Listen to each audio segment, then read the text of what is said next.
고린도전서 2장 1절부터 5절까지 말씀입니다. 다 찾으신 것 같은데요, 우리 한 목소리로 봉독하겠습니다. 형제들아, 내가 너희에게 나아가 하나님의 증거를 전할 때 말과 지혜의 아름다운 것으로 아니하였나니 내가 너희 중에서 예수 그리스도와 그의 십자가에 못 박힌 것 외에는 아무것도 알지 아니하기로 작정하였음이라.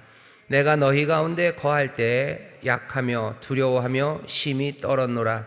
내 말과 내 전도함이 지혜에 권하는 말로 하지 아니하고 다만 성령의 나타남과 능력으로 하여 너희 믿음이 사람의 지혜에 있지 아니하고 다만 하나님의 능력에 있게 하려 하였노라.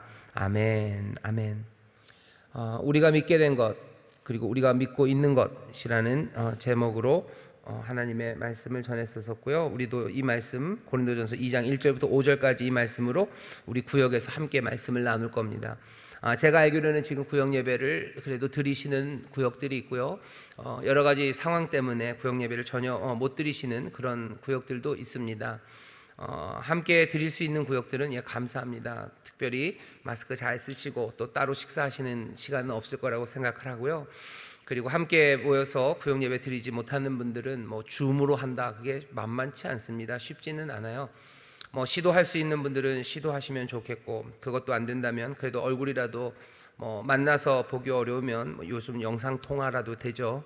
그런 거라도 하고 전화로도 신방하시고 우리 구역장님들 하실 텐데 꼭 얼굴을 보는 일들을 좀 해주셨으면 좋겠어요.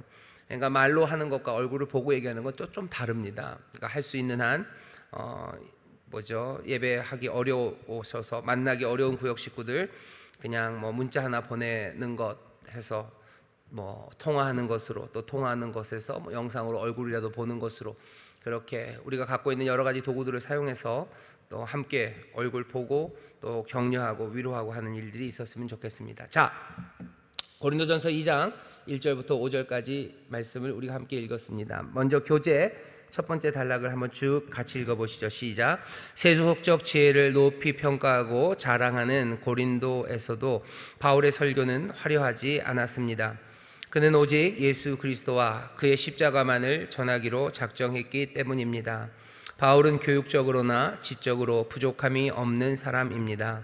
그는 1세기의 유명한 랍비 가말리엘의 제자였고 그의 편지들은 매우 유창하여 그가 효과적인 논중 수단을 가진 깊이 있는 사상가였음을 증명합니다.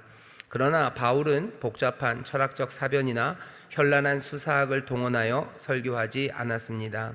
그는 자신의 세상적인 지혜가 십자가 복음의 능력을 약화시키려는 것을 경계하였습니다. 자신의 지식과 지혜를 차단함으로 강력한 성령의 능력이 청중을 설득하기 위함이었습니다. 네, 거기까지요. 하나님의 증거를 전합니다. 그러니까 바울이 고린도에서 설교를 하죠. 복음을 증거하죠. 자기가 복음을 증거할 때 어떻게 했는지를 지금 바울이 얘기를 하고 있어요. 하나님의 증거를 전할 때 말과 지혜의 아름다움으로 하지 않았답니다. 말과 지혜의 아름다움으로 하지 않았어요. 바울이 못한 건 아닙니다. 고린도 교회 자체가, 고린도 문화 자체가요, 말 그리고 지혜 이런 것들의 아름다움에 많은 점수를 주는 그런 동네입니다.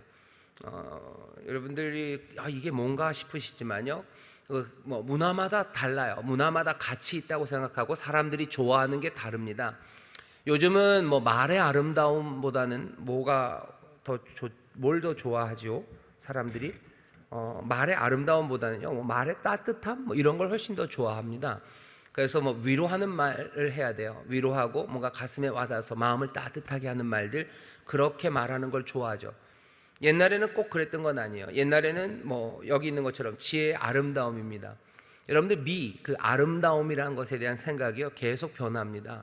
옛날 헬라 시대나 아니면 그리스 시대의 아름다움이라는 건 무엇보다도 그 균형이었어요. 균형과 비례입니다. 지금도 균형과 비례가 아름다움의 기준이 되기는 해요. 그래서 여러분들 그리스 같은 데서 나오는 그 조각상들 보시면요, 더 옛날 조각상들은요 무슨 그런 비례나 아름다움이 없어요. 예를 들면 5,000년, 6,000년 전에 나오는 그 톡이나 거기 있는 조각상들을 보면 무슨 사람의 아름다움이 만약에 여자의 아름다움이다 그러면 여자는 뭐가 아름다워요? 가슴이 커야 돼요. 그리고 엉덩이도 커야 돼요. 왜? 그래야지 아이를 잘 낳아요. 아이를 잘 낳아서 잘 기르려면 뭐가 좀 몸이 튼튼하고 그래야 잘 낳습니다. 좀 이상하네. 예, 잘 낳아요. 잘 낳고 잘 길러요. 그러니 아름다운 건 뭐 그런 거예요. 그렇게 만들어요. 하지만 그리스로 놓으면 여러분들 무슨 밀로의 비너스 이런 거 보시면요, 그냥 그게 뭐가 있는 거예요? 거기에는 이렇게 비례예요. 그냥 좌우의 균형이에요. 그리고 머리, 사람들이 생각하는 아름다운 비례, 그것들을 만들어냅니다. 그게 꽤 오랫동안, 그러니까 모든 그림들이나 조각들은요, 아름다운 비례 뭐 이런 게 있어요. 근데 요즘 여러분들 조각 같은 거 보셔요. 요즘 미술 조각품 같은 거 보면은 옛날 무슨 그런 밀로의 비너스 그런 느낌 아니에요. 훨씬 더 추상적인 거 많죠. 추상적인 거 많고 어떤 때는 그냥 깜짝 놀라게 하는 것들 많아요. 그림도 보면 쭉 변합니다. 어떤 때는 예전에 중세 시대 때만 해도요, 그림이라는 것은 어떤 메시지를 전하는 거예요. 거기에는 원근 이런 것도 없습니다. 그냥 그림 하나에 온갖 이야기들, 사람들이 다 들어가 있어요. 몽땅 다 들어가 있죠. 왜? 그림이 아름다운 건 그림이 전하는 메시지가 아름다워야 돼요. 그러니 좋은 이야기들, 천사 이야기들, 성경 이야기들, 무슨 미담들, 그것들을 그냥 한 화폭 그 그림 안에다가 다 집어넣어놔요. 그리고 그것들 보면서 아름답다고 생각해요. 하지만 르네상스 이러면서 지나면서요, 사람들이 그러니까 인본주의가 되죠. 그러니까 사람이 중심이 되기 시작하면서요, 그 원근이라는 걸 말합니다. 그러니까 원근법이라는 건 다른 거 아니에요. 내 시점에서 보는 거죠. 내 시점에서 가까운 건 커요. 그리고 뒤에 있는 건 작습니다. 그러니까 그림 자체를 그릴 때요, 가까이 있는 건 크게 그리고 뒤에 있는 건 작게 그려요. 그게 당연한 것 같지만 아니에요. 옛날엔 그렇게 생각하지 않았어요. 앞에 있는 사과가 크다고 해서 크게 그리면 안 돼요. 뒤에 있는 사람이 더 크면요, 그 화폭 안에 앞뒤 그거 구분 없어요. 그냥 그 크기대로 그려놓든지 아니면 내가 전하려고 하는 말들을 전하면 되죠. 그림에 원근이 생기고요. 그러니까 퍼스펙티브라고. 그러니까 먼 것은 작고 흐려져요. 작은 앞에 있는 것들은 더 분명하고 커져요. 그리고 이 수평선들이 생기죠. 내 눈보다 낮아 있는 것들은 점점 갈수록 올라와요. 내 눈보다 높아 있는 것들은 점점 갈수록 쭉 내려옵니다. 그러니까 그림 자체에도요, 원근이 생기기 시작하고 그 원근을 잘 그려낸 것이 아름다워요. 그러니까 내 중심, 사람 중심으로 봤을 때 알맞은 것, 그것들을 또 아름답다고, 그걸 멋지다고 얘기하죠. 아름다움에 대한 생각, 그리고 좋은 가치에 대한 평가가 시대마다 달라집니다. 지금은 피카소 이후로 입체파 그러면서요, 한쪽에서만 볼 필요 없죠. 양쪽에서, 뒤에도 다 물질이든지 세상이라는 건 내가 보는 것에 있는 게 아니에요. 다른 곳에도 다 있어요. 그것들 다 그려내려면 까짓거 그려내자는 거죠. 그러면서 그런 미술들을 또 아름답다고 합니다. 온갖 추상화들 그런 거 보셔요. 보면 그냥 어떤 색깔만 칠하는 것도 있고 아름다움에 대한 생각이 다 달라요. 고린도 교회 때만 해도요, 고린도 그 문화 안에서는요, 뭐가 아름답고 가치 있냐면요, 언변이 화려해야 돼요. 아름다운 수사가 있어야 돼요. 수사학적으로, 그러니까 수사적으로 아름다운 단어들, 그리고 논리라는 게 찬란해야 돼요. 사람들의 생각을 이리 끌고 갔다 저리 끌고 갔다 해야 돼요. 그 아름다운 언변이 고린도에서는 칭찬받았어요. 왜? 그때는 TV가 있는 게 아니죠. 거기에서 라디오 있는 거 아니죠. 사람들이 말의 아름다움, 그것들을 칭찬하는 그런 때였습니다. 현란한 거예요. 부드러운 거예요. 매끄러운 거예요. 그리고 사람들의 마음을 홀딱 뺏어가는 거예요. 그게 칭찬받고 그런 것들이 가치 있다고 생각하는 그런 고린도에서 바울이 복음을 전할 때요, 사람들이 받아들이는 말과 지혜의 그 아름다움, 고린도 교회가 생각했던 그 아름다움에 나는 따라가지 않았어요. 내가 그렇게 할 수 없어서가 아니에요. 바울은 그것 배운 사람이고요, 그 일에 아주 전문가입니다. 누구보다도 잘할 수 있어요. 하지만 나는 그렇게 하지 않았어요 라고 지금 바울이 말해요. 하나님의 말씀을 전할 때 말과 지혜의 아름다움, 고린도 교회, 고린도 문화가 고린도 문화가 칭찬하고 고린도 문화가 수용하고 있는 것, 내가 그것 따라가지 않았다고 얘기합니다. 문화를 따라가는 게 싫어서가 아니에요. 싫어서가 아닙니다. 왜 그랬는지 얘기합니다. 왜 그랬을까?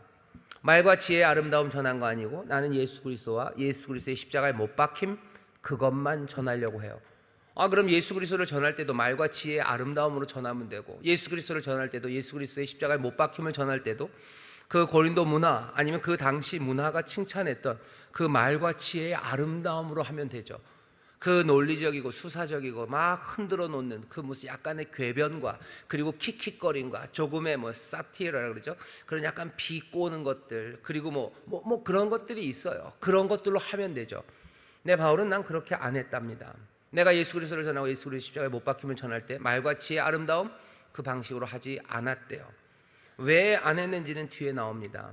왜 안 했는지를 미리 말씀드리면요, 바울은 이미 이걸 안 것 같아요. 뭔가를 전하는 방법과요, 전하는 메시지, 그 내용 사이에는요 관계가 있습니다. 그냥 그 내용만 전하면 된다고 생각하지 않았어요. 이 내용을 전할 때 거기에 합당한 방법이 있어요. 이 방법이 이상해지면 이 내용 자체의 의미도 퇴색된다고 생각하는 거예요.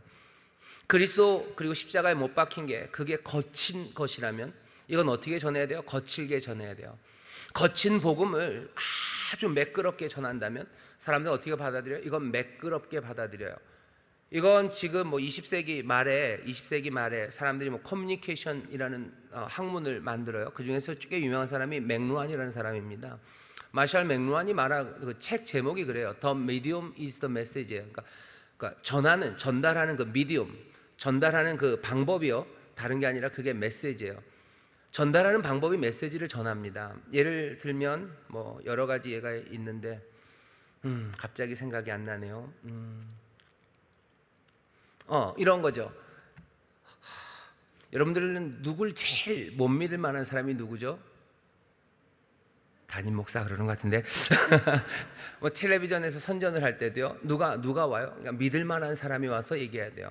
제일 믿을 만한 사람이 누구였냐면 이순재 씨였어요. 그죠? 이순재 씨가 말하면 묻지도 따지지도 않고 합니다. 그러면은 그럴 줄 아는 사람이에요. 이순재 씨가 말하면 그 말이 됩니다. 그냥 베리베리 마른 사람이 와서 이거 먹으면 건강해져요.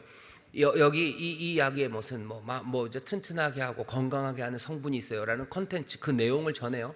근데 전하는 방식이 그냥 베리베리 말해서 힘 하나도 없이 그거 전하면 여기 있는 이 메시지 자체가 이상해집니다. 게다가 사실 맥루한이 말하고 싶은 건 그런 거죠. TV 얘기를 하고 싶었던 거예요. TV로 정보가 와요. 정보가 오는데 요즘도 여러분들 어제 그제 그런 막 끔찍한 이야기들, 막 진짜로 밥맛 없는 이야기들, 밥맛 뚝뚝 떨어지는 듣기도 싫은 이야기들을 TV에서 뉴스나 이런 걸로 합니다. 우리가 밥을 먹으면서 가족이 밥을 먹다가요 그 뉴스를 들어요. 그 뉴스를 듣는다는 얘기가, 그렇게 무슨 폐륜적인 이야기를 듣는다는 건 뭐냐면 그냥 그 메시지가요, 그냥 우리 집안에 가족의 식탁에 그냥 덥석 올라오는 거예요. 이건 그렇게 나쁜 짓을 했다는 내용만 있는 게 아니에요. TV로 그게 확 들어오면요, 그냥 메시지, 그거 자체가 전하는 메시지는 뭐냐면 그 폐륜적인 이야기가 아무것도 아닌 것처럼 우리의 삶에 쑥 들어오는 겁니다. 이게 TV로 방영이 안 된다고 생각해 보세요. 그냥 신문에나 어디 나온다고 생각해 보세요. 그럼 신문은 나 혼자 따로 읽어요. 그리고 따로 읽어도 화장실에 읽든지 아니면 서재에서 읽든지 뭘 그렇게 읽습니다. 그러니까 그 내용을 접하는 방식이 TV랑은 달라요. TV로 접하게 되면 그건 가벼워져요. 그냥 밥 먹다가 하는 이야기들이 되는 거죠. 그러니 하나님의 말씀을 전해요. 예수 그리스도를 전합니다. 그리고 예수 그리스도의 십자가에 못 박힘을 전하는데 세상의 그 아주 부드러움과 그리고 세상의 그 즐거움, 재밌음, 그리고 아무것도 아닌 가벼움, 그것으로 전해지기 시작하면요, 그냥 그건 가벼울 뿐이에요. 가벼운 것으로 옵니다. 복음은 그냥 가볍게 와요. 그냥 채널 돌리듯이 와요. 내 손에 리모컨이 들려 있는 곳에서 복음이 들려진다는 건요, 언제든지 내 마음대로 움직일 수 있는 것, 그것이 되어버려요. 예배하는 일, 요즘 무슨 여러 그래야 되죠, 무슨 미디어들 아니면 메타버스 이런 것들을 이용해서 복음을 증거한다고 그러는데, 그게 갖고 있는 가장 큰 문제는요, 그러니까 맥루한이 딱 얘기한 그 얘기입니다. The medium is the message예요. 그 전달하는 방법이 그 내용과 연관이 있어요. 내용은 네 삶을 몽땅 다 내어드려라 라는 얘기예요. 네 삶을 몽땅 다 내어드려라. 복음은 네 인생의 가장 중요하고 무거운 거다라는 이야기가 세상에 가장 가벼운 메시지, 가장 가벼운 방법으로 우리에게 오는 거예요. 그냥 툭 치면 넘어가는 아무것도 아닌 것으로 우리에게 무겁다는 이야기가 오면 그땐 얘기가 달라지는 거죠. 그게 무거운 이야기로 들려지지가 않아요. 교회 와서 예배하는 것이 적어도 여기서는 싫어도 도망은 못 갑니다. 그렇게 용감하신 분이 별로 없죠. 여기서 인생이 가장 무거운 거예요 라고 해도 에이 싫어, 쑥 나갈 수 있어요? 그럴 수는 없어요. 그냥 뚝 끌 수 있어요? 끌 수 없습니다. 적어도 여기 이렇게 와서요, 여기서 꼼짝 못해요. 여기서 꼼짝 못합니다. 꼼짝 하시는 분들 계시, 꼼짝 마셔요? 예, 꼼짝 못해요. 여기서 이 무거운 거예요. 여기 있는 무거움이에요. 여기 예배 진행되는 모든 사람들이요, 무겁게 움직입니다. 누구도 가볍게 하지 않아요. 무거운 가운데서 무거움이 전해지는 거예요. 하나님의 기쁨을 전할 때 모두가 다 기쁨으로 하나님 안에서 감사와 찬송하는 가운데 여기 하나님이 주신 기쁨이 있다고 말하는 거예요. 전해지는 내용과 그리고 전하는 그 방법 사이에는요, 분명히 연관이 있습니다. 이게 커뮤니케이션이 우리한테 가르치가, 학자들이 얘기하는 거예요. 그게 그냥 그렇지 알아요. 물론 맥루한에 대해서 반대하는 사람들이 많지만 맥루한이 얘기하고 싶어하는 바는 그거죠. 메시지, 내용과 방법 사이에 아주 긴밀한 연관이고요, 어쩌면 그 방법 자체가 내용을 말하는 거예요. 정말 이건 중요하다 그러면서 중요하지 않은 것으로 보내는 거, 진짜 미안하다 하면서 문자가 하나 띄고 와요. 그거랑 진짜 미안하다 하면서 편지가 하나 오는 거랑 다릅니다. 진짜 미안하다 하면서 그 사람이 내 집을 찾아오는 거, 그건 달라요. 어쩌면 내 집에 찾아오는 거 하나가 진짜 미안하다는 메시지를 전하는 거죠. 그냥 진짜 죽을 만큼 미안해 라는 문자 하나 틱 오고 끝나는 것, 그것과는 다릅니다. 바울이 지금 말하는 거예요. 내가 하나님의 증거를 전할 때 말과 지혜의 아름다움을 하지 않은 이유는, 말과 지혜의 아름다움을 할 수 없는 이유는 그 예수 그리스도와 그리고 예수 그리스도의 십자가의 그 죽으심이라는 것 자체가 세상의 지혜와 아름다움, 그것과는 다른 것이기 때문에 그래요. 전혀 다른 것이에요. 내용 자체가 그러니 내가 전하는 방법도 그럴 수 없어요. 예수 그리스도와 십자가 그 앞에 우리가 가져야 되는 태도가 말과 지혜의 아름다움이 아니고 어쩌면 믿음으로 그것을 영접하는 거고, 그 예수 그리스도와 십자가의 죽음의 복음의 능력 앞에 우리가 두려워 떨며 그 무거움 앞에 있는 것이기 때문에 나는 세상의 말과 지혜로 그렇게 전할 수는 없다고 하는 겁니다. 바울이 그러니 다른 곳에서 그런 얘기를 많이 해요. 하나님의 말씀을 전하는 사람이면 하나님의 말씀을 전하는 사람처럼, 봉사하는 사람들이면 하나님이 주시는 능력으로 하는 것처럼 그렇게 해야 된다고. 그냥 봉사하면 되는 거 아닙니까? 그 일 그냥 어떻게 저렇게 하는 거 아니요. 하나님이 주신 능력으로 하는 거죠. 하나님의 말씀 전하면 되는 거 아닙니까? 그냥 아무 스피커나 아니면 아무 방법이나, 더 좋은 건 세상이 좋아하는 방법으로 재밌게 즐겁게 맨질맨질하게 그렇게 전하면 되는 거 아닙니까? 아니요. 하나님의 말씀을 전하는 사람들은 하나님의 말씀을 전하는 사람들처럼 그렇게 전하래요. 하나님의 말씀 앞에 사람이 섰을 때는 바울이 얘기하는 거예요. 내가 두렵고 떨림으로 내가 연약해서 전했대요. 그렇게 전할 수밖에 없죠. 하나님 말씀 앞에서 이게 아무것도 아닌 것처럼 그렇게 전한다는 거, 그건 바울이 볼 때는 말도 안 됩니다. 우리가 복음을 전거하는 사람들이에요. 우리가 복음을 전할 겁니다. 그리고 우리가 그 복음을 믿는 사람들이에요. 이 복음의 내용이 그 복음을 전하는 그 방법과 연관되어 있습니다. 하나님을 믿고 의지하라고 그래요. 그러면 우리가 전하는 사람도 어떻게 해요? 하나님을 믿고 의지하며 전해야 되는 거죠. 그렇지 않고 다른 것 믿고 의지하면서 하나님을 믿고 의지해야 된다고 전하는 거, 그건 이상하죠. 하나님만이 최고의 가치라고 얘기하면서 세상에 있는 다른 가치, 그것들 거기에 기대해서 전하는 거, 그거 이상한 겁니다. 그러니 지금 바울이 고린도 교회에 얘기해요. 고린도 문화, 너희가 생각하는 말과 지혜의 아름다움, 그걸로 할 수 없어요. 그걸로 할 수 없어요. 난 예수 그리스도의 십자가에 못 박힌 그것만을 전해야 돼요. 내가 그것만을 전해야 된다면 난 그 복음 증거하는 그 일에 있어서 내가 가진 태도는 약함이에요. 내가 가진 태도는 두려움이에요. 내가 가진 태도는 떨림이에요. 나는 그것으로 전했지. 고린도 그 문화가 얘기했던 약간의 그 뻔뻔함, 잘난 체함, 그 화려함, 그것으로 전할 수 없었다라고 얘기하는 겁니다. 자, 그 다음 두 번째 단락 같이 읽어보실까요? 시작. 바울은 엄청난 은사를 가진 사람이었지만 자만하지 않았습니다. 하나님의 증거를 전할 때 자신은 약하고 두려워하며 심히 떨었다고 말합니다. 그는 세상의 지혜가 풍부한 고린도인들 앞에서 역설적이고 비밀스러운 십자가의 복음을 담백하게 증거하기는 쉽지 않았을 겁니다. 그러나 바울은 능력이 약함에서 온전하여짐을 확신했습니다. 그는 오로지 십자가에 못 박힌 예수 그리스도만을 증거하기로 결심합니다. 하나님의 구원의 능력을 선포하면서 자신의 힘과 능력을 과시하게 되면 결국 나타나는 능력은 내가 노력한 만큼 나의 한계에 갇히기 때문입니다. 그것으로 만족할 수 없습니다. 더 위대한 능력이 역사하는 방식을 그는 알고 있었습니다. 자신의 무력함을 겸손히 인정하고 오직 하나님의 능력, 성령의 능력에 맡겨드림으로 십자가의 복음을 듣는 이들로 하여금 하나님의 자녀로 돌아서게 하는 구원의 역사가 온전히 드러나는 것을 체험했기 때문입니다. 바울은 다른 것 말고 바로 그 능력이 사랑하는 고린도 교인들에게 역사하기를 갈망하였습니다. 아멘. 연약함을 인정해요. 두려움과 떨림으로 전하는 복음입니다. 이게 예배도 마찬가지죠. 예배도 우리가 두렵고 떨림으로 하나님 앞에 경외하는 마음으로 나와서 예배하는 거예요. 예배하는 때는 내 모든 것들을 드리고 은혜를 사모하며 예배를 드립니다. 예배의 모든 주관하시고 또 예배의 주인은 주님이셔요. 주님이, 그리고 하나님이 예배를 받으시고 우리는 온 마음과 정성을 다해서 예배를 드립니다. 그런데 예배하는 그 가운데 방법이 어떻게 되냐면요, 사람들 같아 가신 생각이 그렇게 돼요. 뭐냐면 문화죠. 문화가 뭐냐면 소비자 중심주의예요. 손님이 왕이에요. 그러니까 손님으로 생각해요. 손님이 왕이고 손님을 편하게 해줘야 돼요. 그러니까 예배하는 사람들이 예배하기 편해야 돼요. 예배하기 편해야 사람들이 은혜를 받는다고 얘기를 해요. 예배할 때 나와서 나는 편하게 예배합니다. 그러면서 여기 왕 되신 하나님, 우리의 모든 것들을 받으시는 분 앞에 내가 두렵고 떨림과 경외함으로 예배하고 있다고, 또 그렇게 내용은 우겨요. 내용은 그렇게 말하면서 드려지는 방법들은요, 몽땅 다 나에게 편한 방식들, 예배하는 사람들에게 편하게 만들어줘요. 그러면 예배에 나온 사람들은 똑같은 세상의 마음 그대로예요. 우리 문화는 소비자 중심주의죠.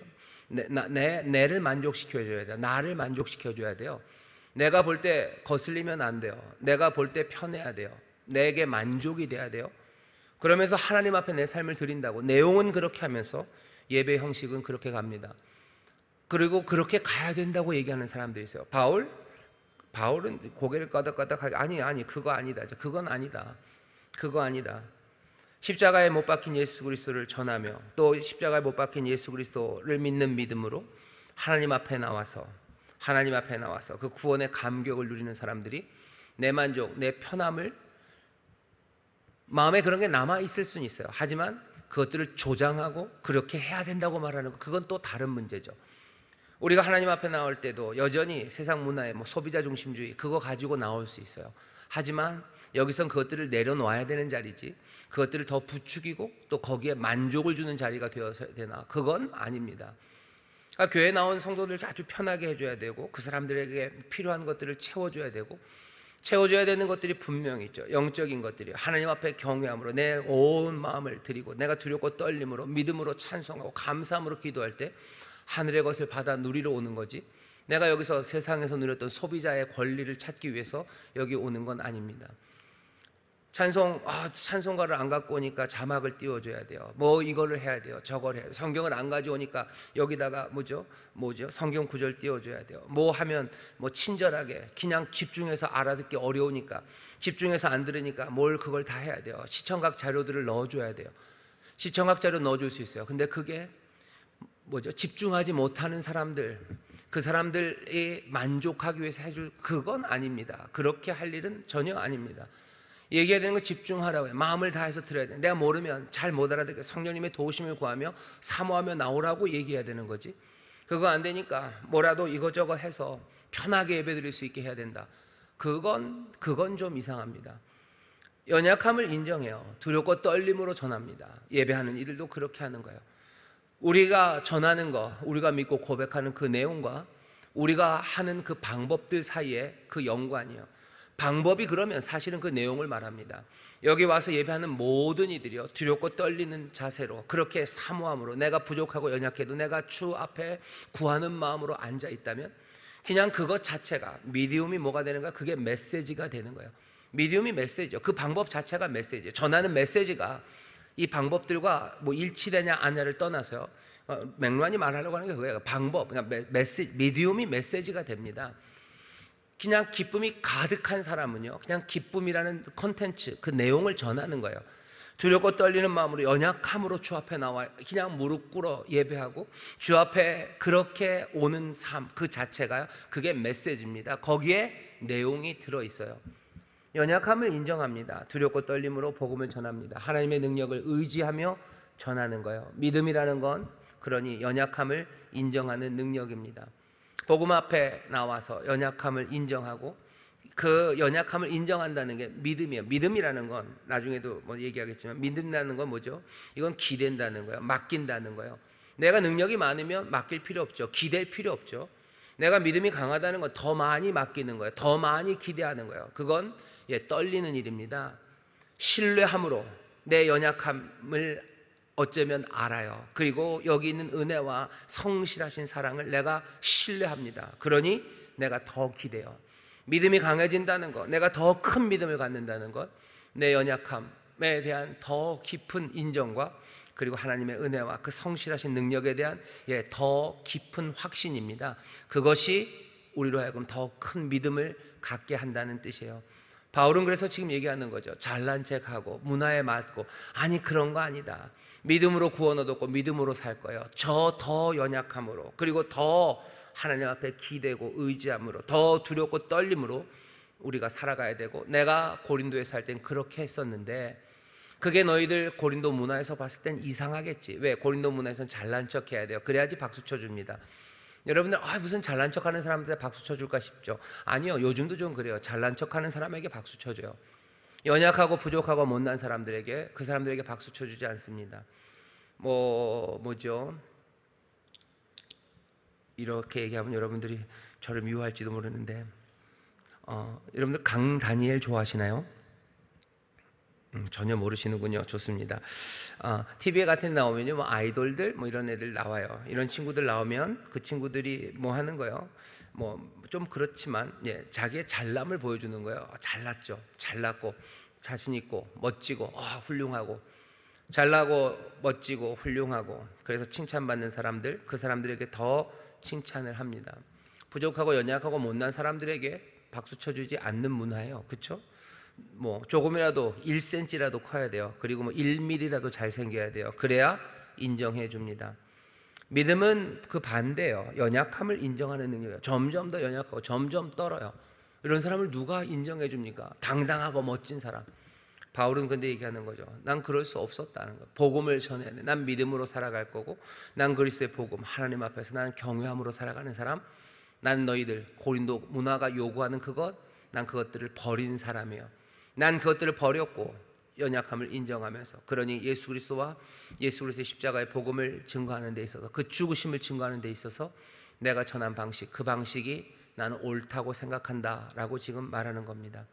연약함을 인정합니다. 우리 구역장님들도 그렇고, 어쩌면 저도 그렇고, 우리 인천 수목의 모든 성도들이요, 세상의 문화와 아니면 세상의 가치가 요구하는, 칭찬하는 그 무슨 아름다움, 말과치의 아름다움, 그것 따라가려는 생각은 없어요. 아니 일부러 반대할 필요는 없어요. 하지만 정말로 우리가 가진 믿음의 내용, 그 컨텐츠, 우리의 복음이 우리에게 요구하는 그 방법대로 살아갈 겁니다. 복음은 우리에게 믿음을 요구해요. 그리고 그 믿음 안에는 연약함이라는 전제가 있는 거예요.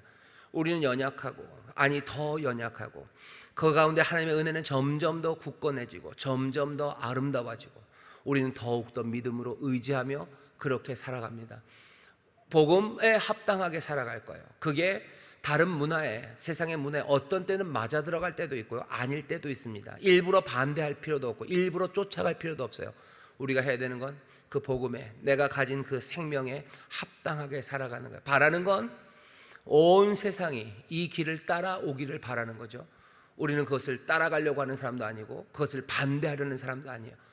우리는 그 빛, 그 복음, 거기에 합당하게 살아가고 사랑으로 기대합니다. 모든 사람들이 우리의 이 길에 나오기를, 아브라함식으로 말하면 아브라함의 자손들을, 그 사람들도 같이 축복하면서 함께 나오기를, 우리가 그들을 몽땅 다 그렇게 사랑으로, 은혜로, 복음으로 사로잡아서 그리스도께 복종하는 그 길로 나아가게 되기를, 우리는 그것을 바라는 사람이지, 문화에 일부러 반대하는 사람들도, 그리고 문화를 따라가는 사람들도 아닙니다. 쉽지 않아요. 왜냐하면 세상의 문화는 여기 현실처럼 있지만 우리가 따라야 되는 복음과 그 진리는 정말로 어쩌면 그냥 번쩍번쩍 거리면서 우리에게 와요. 성령의 도우심으로 보게 하시고, 예배할 때 우리 가운데 또 맛보게 하시고, 믿음으로 붙잡게 하시고, 그러니 늘 연약함과 겸손함과 떨림으로 걸어가야 되는 길입니다. 우리는 그런 길로 접어든 사람들이에요. 그리고 그 길에 성령님께서 함께 하시고 또 인도해 주심을 믿으면서요, 점점 더 우리 안에 그 증거가 넘쳐나는, 우리가 서로가 서로에게 증언할 수 있는 그런 사람들로 살아가게 합니다. 2000년간 그 증거는 계속해서 이어져 왔습니다. 2000년간 계속 이어져 왔어요. 그러니 우리도 여기서 멈춰지지 않을 겁니다. 하나님의 은혜 안에서 정말로 복음에 합당하게 살아감으로 세상에 있는 모든 이들도 이 복음, 예수 그리스도 주님 앞으로 나오게 될 줄 믿습니다. 우리가 믿게 된 것도 그렇게, 지금 믿고 있는 것도 그런 겁니다. 자, 147페이지 위에서 셋째 줄, 그 단락 한 8줄 됩니다. 같이 읽겠습니다. 시작. 우리는 바울과 같이 오직 그리스도의 십자가를 붙들며 믿음으로 나아가야 합니다. 우리가 복음의 진리를 온전하게 믿을 수 있는 것은 성령의 능력이 우리를 주관하시기 때문입니다. 우리가 믿는 것은 교회 건물이나 십자가 모형이 아니라 십자가 위에서 온전한 사랑을 이루신 하나님의 능력입니다. 하나님의 능력이 그의 아들 예수 그리스도를 죽은 자 가운데 살리셨습니다. 부활하신 예수 그리스도의 능력으로 우리는 구원을 받음을 믿습니다. 바울은 로마서 1장 17절에 복음에는 하나님의 의가 나타나서 믿음으로 믿음에 이르게 하나니 오직 의인은 믿음으로 말미암아 살리라 하였습니다. 하나님의 은혜와 사랑이 그리스도인을 변화시킵니다. 교만은 겸손으로, 이기적인 마음은 배려하며 헌신하는 성숙함으로 변화될 것입니다. 아멘. 거기까지요. 변화시키는 능력입니다. 은혜와 사랑이 우리를 변화시킬 거예요. 연약함을 인정하는 믿음이 변화를 가능하게 합니다. 우리가 죽을 수밖에 없었는데 하나님의 은혜와 그 놀라우신 사랑의 능력으로 믿게 된 거예요. 그래서 생명을 얻었어요. 그리고 지금도 날마다 그리스도의 모습으로, 하나님의 형상으로, 아들의 형상으로 변화되어 갑니다. 그것도 어떻게 해요? 믿음으로 그렇게 됩니다. 연약함을 인정하는 믿음이 변화를 가능하게 해요. 내 능력을 확신하는 것이 나를 변화하게 하는 것 같지만 아닙니다. 내 연약함을 인정하는 사람이, 하지만 거기서 끝나지 않아요. 연약함을 인정하는 건 믿음이라는 것 안에서요. 믿음, 연약함을 인정하는 믿음이요. 내 연약함을 인정하고 은혜를 의지하는 겁니다. 내 연약함만을 의지하기 시작하고 아무것도 보이지 않으면요, 그때는 그냥 진실을 발견했을 뿐이에요. 내 연약함의 진실을 발견한 사람은 살 수 없습니다. 그냥 절망하는 거예요. 절망하든지 에라 하고 살아가는 거죠. 소위 말하는 실존주의자라는 사람들이 하는 거죠. 그러고 절망에 빠져들면 어떻게 하냐면은 사실은 비현실적인 그리고 합리적이지 않은 일들을 합니다. 그냥 햇빛 아래서 그냥 아랍 사람 하나 쏴 죽이는 메르소처럼 그냥 그렇게 살아가는 거고요. 그냥 확 변화돼 버린 나를 보면서 그냥 절망으로 죽어가는 거예요. 그리고 그냥 오지 않을 뭔가를 그냥 기다리면서 마냥 살아가고, 누굴 기다렸는지도 모르고 그냥 애써 뭔가를 쫓아가지만 결국은 아무것도 남지 않는, 해밍웨이죠. 노인과 바다처럼 그냥 아무것도 남지 않는 거, 그거예요. 그러면서도 그냥 복된 삶, 그냥 살만한 삶을 살았다고 얘기하는, 아니면 여러 가지 이야기들이에요. 모비딕 이런 것도 그런 거죠. 모비딕을 따라 살아요. 그냥 나는 땅에 살 수 없어요. 바다에 살 수밖에 없는 존재예요. 나는 그것들 꿈 찾아 따라갑니다. 그게 나에게 위험한 것인지 뭔지 그거 상관없어요. 왜? 내 연약함 그리고 나의 삶의 의미 없음, 그것들을 해결할 수 없기 때문이에요. 그러니 사람들은 그렇게 안 해요. 그 대신에 어떻게 해요? 그냥 거짓으로라도 강하다고 생각하고 거짓으로라도 약함을 부정하며 살아갑니다. 그러면서 그냥 바삭바삭 깨져가는 거죠. 우리는 그런 사람들 아니에요. 연약함이라는 우리의 실존의 한계를 분명히 압니다. 그리고선 어떻게 해요? 여기 오신, 빛으로 오신, 은혜로 우리 가운데 오신 주님, 그 귀하신 생명이 여기에 있음을 우리로 보게 하셔서요. 우리가 만든 거 아니에요. 전해주신 소식이고 우리에게 오신 분이에요. 이 선물을 우리는 믿음으로, 이 연약함을 인정하는 그 믿음으로요, 내 삶 몽땅을 여기에 의지하며 살아요. 은혜가 나를 인도하실 것을, 은혜가 나를 도우실 것을, 내 삶을 온전하게 하실 것을, 그리고 이 은혜가 내 삶의 길을 밝히시고 또 마땅히 살 길로 인도하심을 우리는 믿으며 사는 겁니다. 그러니 훨씬 더 현실적이에요. 삶의 의미에 우리 붙잡고 삽니다. 연약함을 아니요, 믿음이 강할수록 우리 연약함을 압니다. 하지만 은혜가 있음을 우리는 분명히 믿어요. 점점 더 확신하며 믿습니다. 거기에 내 삶의 변화가 시작돼요. 거기에서 소망이, 그리고 거기에서 단단함이, 그리고 거기에서 용기가, 그리고 거기에서 새로운 꿈들이 시작되는 겁니다. 예수 믿는 사람들은 그런 사람들이에요. 절망, 연약함, 누구보다도 잘 알아요. 탄식하고 울고 눈물 흘리는 사람들이에요. 하지만 은혜 그 빛이 임하셨음을, 그 은혜와 사랑이 우리 가운데 오셨음을 믿는 거죠. 다시 믿는다는 건 연약한 이들이 오신 이에게 내 삶을 맡기고 의탁하고 의지하기 시작하는 겁니다. 거기에 변화시키는 변화의 시작이에요. 은혜와 사랑이 변화시킬 겁니다. 우리가 믿음으로 의지하며 따르기 시작할 때 우리의 삶에 귀한 변화가 시작되는 줄 믿습니다.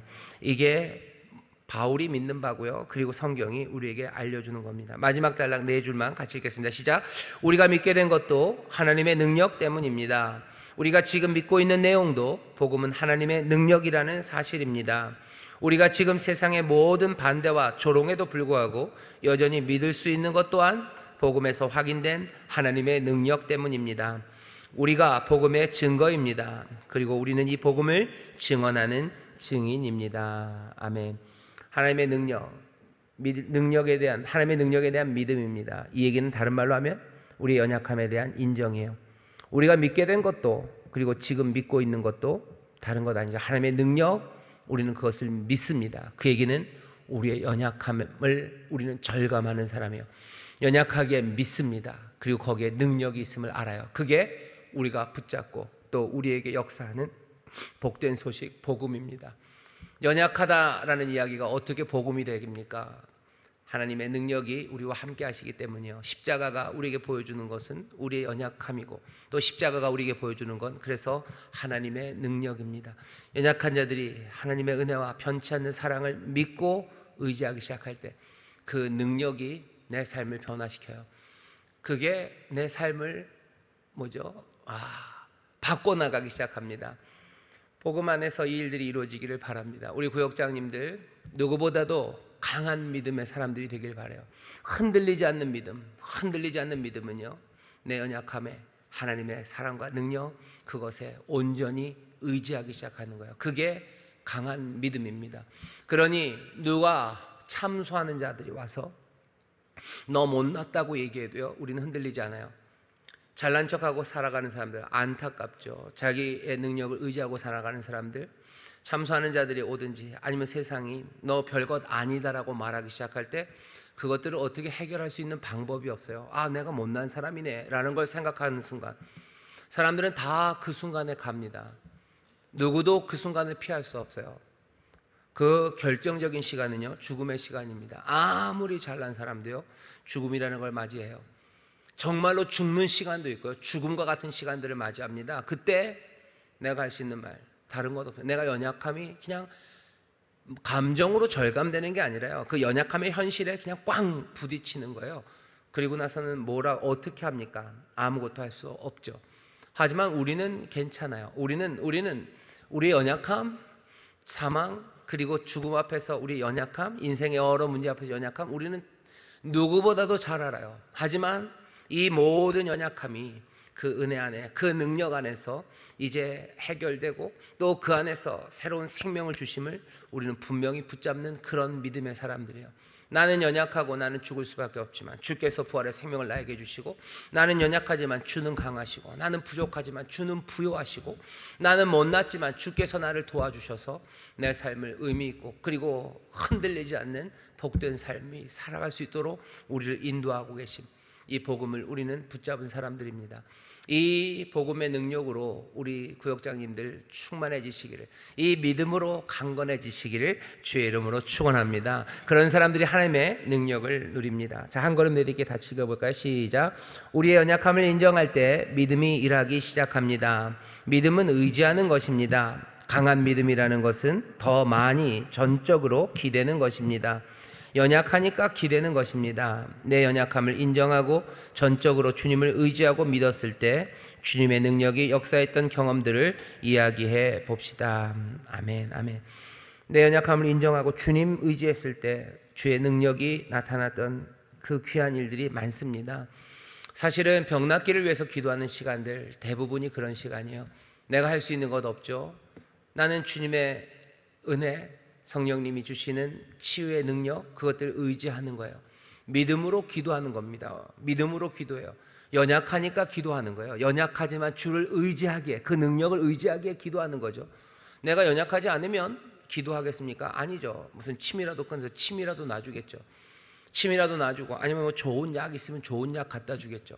하지만 믿음으로 기도한다는 건 우리의 연약함이요. 이 병을 내가 고칠 수는 없어요. 하지만 고치시는 이의 은혜와 능력을 내가 믿습니다. 그러니까 전적으로 믿어요. 연약함이 절감되는 때가 있어요. 그냥 내 아들이 배가 조금 아플 때는요, 그냥 내 연약함이 그렇게 절감되지는 않아요. 하지만 내 아들이 배가 아픈 것이 이게 오래되고요, 그냥 설사 죽죽하고 파리하게 말라가기 시작하면 그 다음에 내 연약함이 절감이 됩니다. 얼마나 내가 연약한지를 알아요. 그때 믿음의 강한 믿음이라는 건요, 내 연약함이 절감될 때 하나님의 은혜와 하나님의 능력, 거기에 온전히 의지하기 시작하는 거예요. 그리고 그 믿음으로 기도하기 시작할 때 하나님의 능력이, 또 하나님의 역사가 나타났던 그 경험들을 이야기해 보자는 거예요. 어쩌면 우리가 약할 때 주가 강하시다라는 이야기는, 어쩌면 우리가 약할 때 주는 늘 강하시죠. 늘 변함없는 사랑으로 우리를 대하시죠. 하지만 우리가 약할 때 오히려 역설적이게 우리의 믿음은 더 커지기 시작합니다. 아니, 커져야만 합니다. 그렇도록 서로들 격려해 주셔요. 믿음을 격려해 주셔요.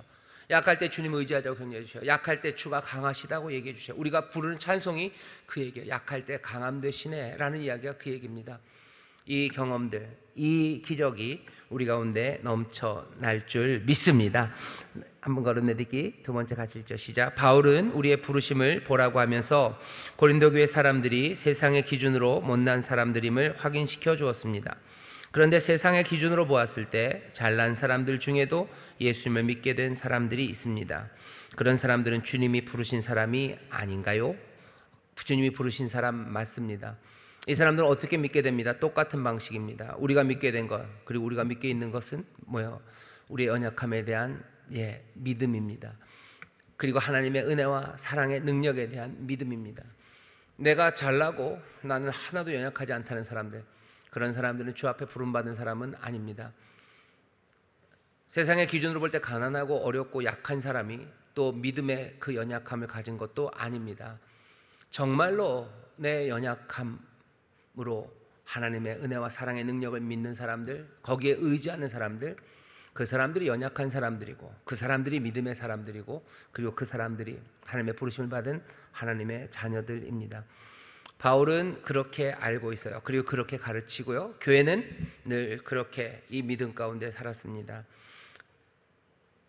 잘 보셔야 돼요. 믿음으로 구원 얻습니다. 그 믿음은 내 연약한 내가 하나님의 변치 않는 은혜와 사랑의 능력, 그것에 온전히 의지하는 믿음입니다. 거기에 삶의 변화와 그리고 거기에 하나님의 복이 시작됩니다. 우리 구역장님들 쉽지 않아요. 쉽지 않습니다. 성령의 도우심이 필요하고 서로 격려해야 되고, 하나하나 우리를 인도해 가시는 주님의 손길이 우리를 믿음에서 또 믿음으로, 은혜에서 은혜로, 우리를 더 깊은 은혜로, 더 굳건한 믿음으로 인도해 가셔요. 이 인도하심을 믿는 것, 연약하고 우리는 부족하고 지혜도 모자라고 금방금방 까먹고 금방금방 세상 따라가지만 믿음입니다. 연약하지만, 우린 그리 연약하지만 주께서는 그 은혜와 사랑으로 나를 인도해 주신 그 변함없는 인도하심이 있다는 것을 또 뭐 하는 걸 믿는 겁니다. 그렇게 신뢰하면서 한 걸음 한 걸음 걸어가기 시작할 때 정말로 은혜와 사랑의 능력이 우리 가운데서 역사할 줄 믿습니다. 기도하겠습니다. 하나님, 우리 사랑하는 인천수목교회 모든 구역장들, 또 우리 모든 성도들, 주여 참된 믿음의 사람들, 변치 않고 놀라우신 은혜와 사랑의 능력, 그것을 믿고 의지하는 이들, 내 연약함이 깊어져 갈수록 오히려 더 주를 의지하는 믿음의 사람들 되어 하나님 주시는 선물들, 그 귀한 삶의 변화들, 하나님이 역사하시는 그 기적을 체험하는 하나님의 자녀들 되게 하여 주시옵소서. 믿음으로 삽니다. 은혜로 삽니다. 기적으로 삽니다. 하나님이 주시는 복으로 삽니다. 주여, 이 귀한 삶을 우리에게 주셨으니 놓치지 않게 하시고 아버지 하나님, 이 삶을 서로 격려하며 이 복음을 전하는, 또 이 복음 안에 거하는 우리 모두가 되게 하여 주옵소서. 감사드리며 예수님 이름으로 축복하며 기도하옵나이다. 아멘. 다 함께 주님이 가르치신